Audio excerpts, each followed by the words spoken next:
విజయ్ను ఒక నటుడుగానే భావించాను.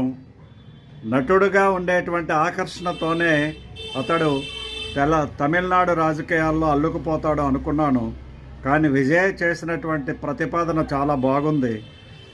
పవన్ కళ్యాణ్ కూడా ఆంధ్ర రాష్ట్రంలో అటువంటి ప్రతిపాదన చేయడం ఉత్తమము అనిపిస్తున్నది. అదేంటి అంటే ఫ్రీబీలు ఏవైతే గవర్నమెంట్లు ఫాలో అవుతున్నాయో వాటిని వెంటనే రద్దు చేయడం. ఈ ఫ్రీబీ ఆశతో ఓటు బ్యాంకు రాజకీయాలు నడుపుతున్నటువంటి గవర్నమెంట్ పని పట్టాలి.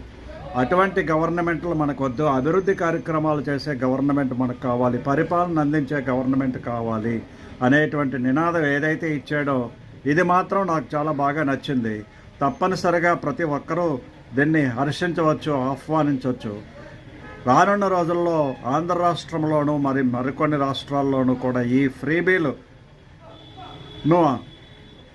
ఆపేయడం కోసం ఎవరైతే పోరాడతారో వాళ్ళకి తప్పనిసరిగా ప్రజలందరూ కూడా సపోర్ట్ చేస్తారని citizens forum Andhra Pradesh and Telangana ఆహ్వానిస్తున్నది, అభినందిస్తున్నది, ఆకాంక్షిస్తున్నది. జై హింద్, జై భారత్.